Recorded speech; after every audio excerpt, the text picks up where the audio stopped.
Hello दोस्तों, मेरा नाम है अभिषेक और आप सब देख रहे हैं स्टडी विद अभी।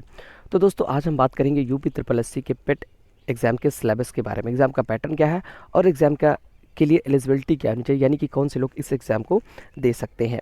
तो गाइस, इस सब के बारे में हम बात करेंगे, तो इस वीडियो को लास्ट तक देखिएगा। और अगर अभी तक आपने हमारे चैनल को सब्सक्राइब नहीं किया तो सब्सक्राइब कर लीजिएगा। तो चलिए देख लेते हैं। पहले आप जानते हैं कि यूपी ट्रिपल एससी क्या होता है। तो उत्तर प्रदेश अधीनस्थ सेवा चयन आयोग जो होता है वो आपका यूपी ट्रिपल एससी होता है। इस एग्ज़ाम को कंडक्ट कराता है और इसके लिए अभी जो आपका पेट का एग्ज़ाम होगा उसका मतलब है कि प्रिलिमिनरी एलिजिबिलिटी टेस्ट, यानी कि एक प्रारंभिक परीक्षा होगी। ठीक है, आपकी योग्यता टेस्ट की जाएगी। उसके बाद अगर आप इसमें पास हो जाते हो तो फिर आप आगे के एग्ज़ाम दे सकते हो। तो चलिए इसके सिलेबस के बारे में बात करते हैं। बता दें तो एग्ज़ाम जो होगा आपका वो ऑफलाइन होगा। ठीक है, आपका जो एग्ज़ाम होगा वो कौन सा होगा, ऑफलाइन एग्ज़ाम होगा और यूपी ट्रिपल एससी से कंडक्ट कराएगा। ठीक है, आइए इसका सिलेबस देख लेते हैं। देखिए, सिलेक्शन प्रोसेस क्या है इसको देख लेते हैं कि यह केवल एक प्रारंभिक परीक्षा होगी। ठीक है, जो आपका पेट का एग्ज़ाम होगा वो एक प्रारंभिक परीक्षा होगी। यदि आप उसमें उत्तीर्ण होते हैं तो आप यूपी ट्रिपल एससी द्वारा जारी किए गए विज्ञापन में ऑनलाइन आवेदन के लिए सक्षम माने जाएंगे। यदि आप आयोग के जारी मापदंडों पर नहीं पाए जाते तो आप आवेदन नहीं कर सकते। यानी कि जो पेट होगा, मैंने पहले बताया, एक एलिजिबिलिटी टेस्ट है प्रारंभिक।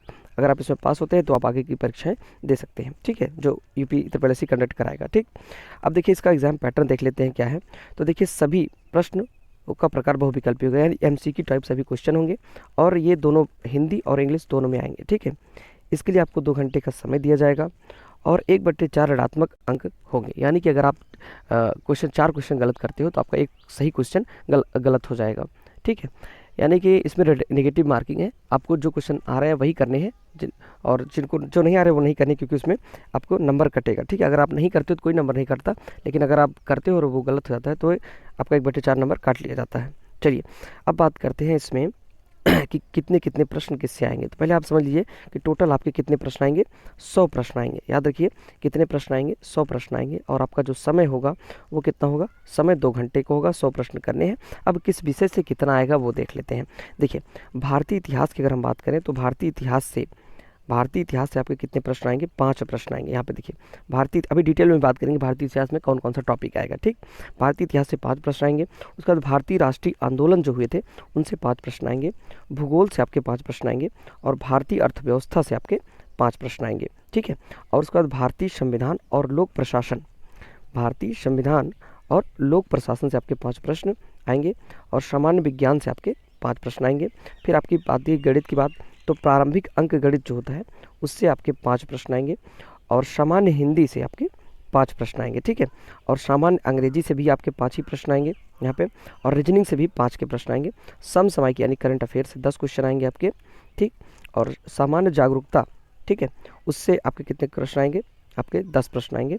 और हिंदी गद्यांश और व्याकरण को मिला करके 10 प्रश्न पूछे जाएंगे। फिर आपके से पूछे जाएंगे ग्राफ। ठीक है, जो ग्राफ वाले क्वेश्चन होते हैं वो पूछे जाएंगे। ग्राफ की व्याख्या एवं विश्लेषण 10 क्वेश्चन और तालिका की व्याख्या एवं विश्लेषण 10 क्वेश्चन आपसे पूछे जाएंगे। इस तरीके से अगर हम देखें सबको मिला करके तो कितने क्वेश्चन बनते हैं, ये टोटल हमारे कितने क्वेश्चन बनते हैं, 100 क्वेश्चन बनते हैं। और हमें इन 100 क्वेश्चन को कितने टाइम में करना होगा, 2 घंटे में करना होगा। ठीक है, तो ये सिलेबस है, थोड़ा डिटेल में देख लेते हैं। देखिए, जैसे अब इतिहास की अगर हम बात करें, इतिहास में 5 प्रश्न पूछे जाएंगे, लेकिन इतिहास में कौन कौन से टॉपिक होंगे। तो भारतीय इतिहास में आपसे सिंधु घाटी सभ्यता, वैदिक काल, बौद्ध धर्म, जैन धर्म, मौर्य वंश, गुप्त वंश, हर्षवर्धन, राजपूत काल, सल्तनत काल, मराठा, ब्रिटिश राज एवं उनके आर्थिक प्रभाव आदि से प्रश्न पूछे जाएंगे। इतिहास में 5 प्रश्न। ठीक, अब बात करते हैं भारतीय राष्ट्रीय आंदोलन से क्या पूछा जाएगा।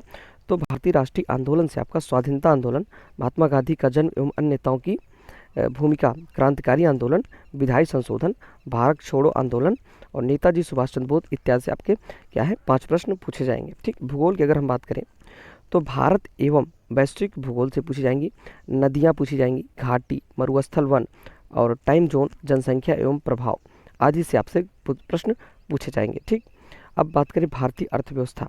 भारतीय अर्थव्यवस्था में आपसे क्या पूछा जाएगा, भारतीय अर्थव्यवस्था पूछी जाएगी, योजना, ठीक है, पंचवर्षीय योजना, मिश्रित अर्थव्यवस्था, दुग्ध विकास, श्रम सुधार आदि से आपके 5 प्रश्न पूछे जाएंगे। बात करें भारतीय संविधान और लोक प्रशासन से, तो भारतीय संविधान एवं मुख्य विशेषताएं, संसदीय प्रणाली, नीति निश्चय तत्व, जिला प्रशासन, न्यायालय, स्थानीय ग्राम समाज संस्थाएं आदि से आपके 5 प्रश्न पूछे जाएंगे। बात करें सामान्य ज्ञान की, तो प्रारंभिक भौतिक विज्ञान, रसायन विज्ञान एवं जीव विज्ञान से आपके 5 प्रश्न पूछे जाने हैं। ठीक, प्रारंभिक अंकगणित की बात करें तो पूर्ण अपूर्ण संख्याएं, प्रतिशतता, वर्गमूल, वर्गमूल, साधारण एवं चक्रवृद्धि ब्याज, औसत, घातांक, घात इत्यादि से आपके 5 प्रश्न पूछे जाएंगे। ठीक।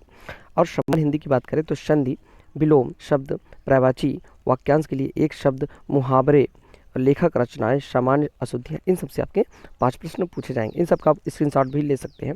सामान्य अंग्रेजी की बात करें तो इसमें आपके अंग्रेजी व्याकरण, रीडिंग यानी कि जो कंप्रेंजन होते हैं वो सब आपसे 5 प्रश्न इसमें पूछे जाएंगे। ठीक। चलिए बात करते हैं हम रीजनिंग की।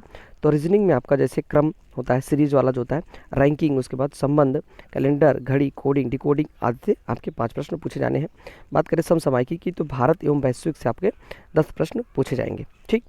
बात करें समान जागरूकता की तो भारत के पड़ोसी देश, मुद्रा, राजधानी, अंतर्राष्ट्रीय दिवस, भारतीय पर्यटन स्थल, भारतीय कला एवं संस्कृति, पुस्तकें एवं लेखक, भारतीय अनुसंधान संगठन इत्यादि से आपके 10 प्रश्न पूछे जाएंगे।